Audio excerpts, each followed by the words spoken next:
Hard to believe we are halfway through the college football season. Chris Hummer here with his winners and losers of week 6. We'll start with the good, Chris, with a team that ends a losing streak to one of its biggest rivals and re-enters the top 25 rankings. Yeah, Texas and Oklahoma have played 108 times, and this was Texas's biggest win in the series ever. So it was a great day for the Longhorns. Quinn Ewers was back, and that made a huge difference for Texas. Obviously, 49-0, a lot went wrong for Oklahoma, but Quinn Ewers completely changes the dynamic of Texas's offense. I think he's 30 for 43 with 423 yards and 4 touchdowns in about a total game's worth of action against against Oklahoma and Alabama. He's been awesome on the field for Texas.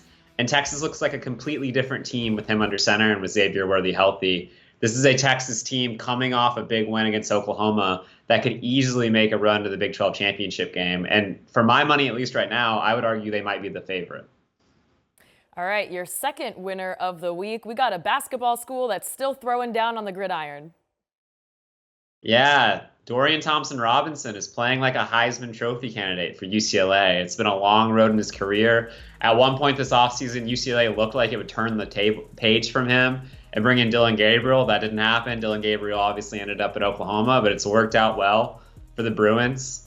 They beat Utah, a team that I had picked to go to the college football playoff in the preseason. That's a huge win for UCLA in the Pac-12 hierarchy.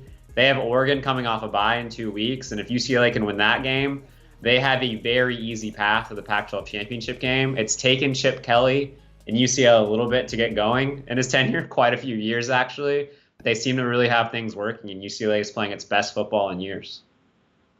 And your final winner of the week, a team in the SEC East that maybe could give Georgia a run for its money.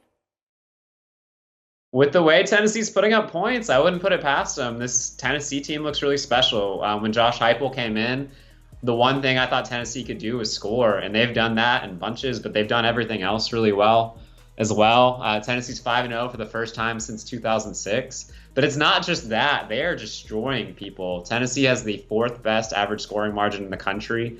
They handed Brian Kelly his worst ever home loss as a head coach on Saturday in Death Valley, one of the toughest places to play. This Tennessee team is rolling, and obviously we'll probably have College game day in Knoxville next week when Tennessee plays Alabama, and it should be a heck of a game between two offenses that are going to put up points in bunches.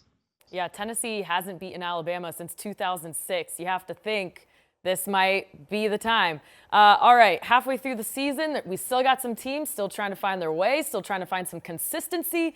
So your loser, number 1 of week 6. Yeah, Florida State's obviously had a really good season under Mike Norvell. He's done a lot to change the direction of this program, but they had a disastrous end of the game against NC State. I want to point out that Devin Leary got hurt midway through the third quarter. NC State did not complete a pass the rest of the way, and they still managed to scale a 17-10 deficit to win 19-17. It was that kind of night for Florida State, and Florida State should have won this game.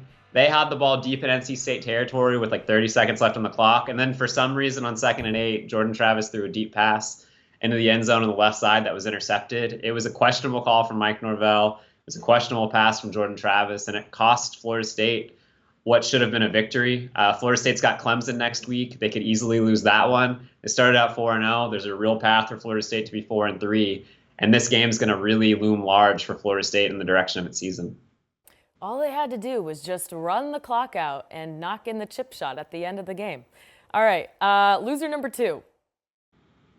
Yeah, awful day for LSU. I mentioned it earlier. Brian Kelly's been a head coach in the FBS for 19 years. His 27-point loss to Tennessee over the weekend was his worst loss as a head coach at home in his entire tenure.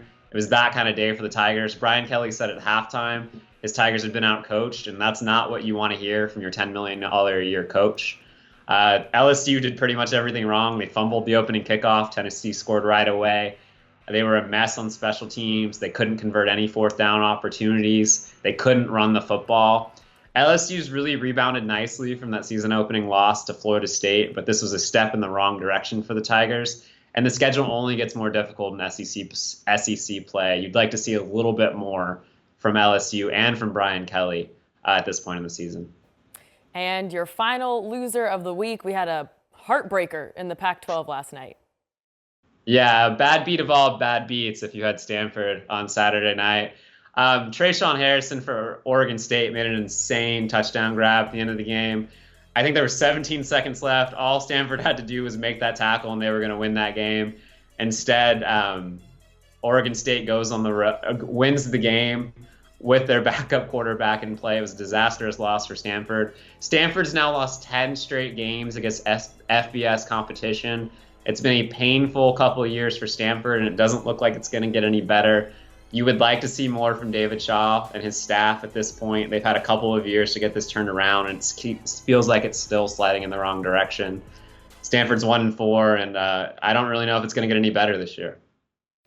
All right. Well, thanks, Chris. And no doubt the drama will continue next week with 6 matchups between ranked teams. And we'll be covering all of it all throughout the week on 247sports.com.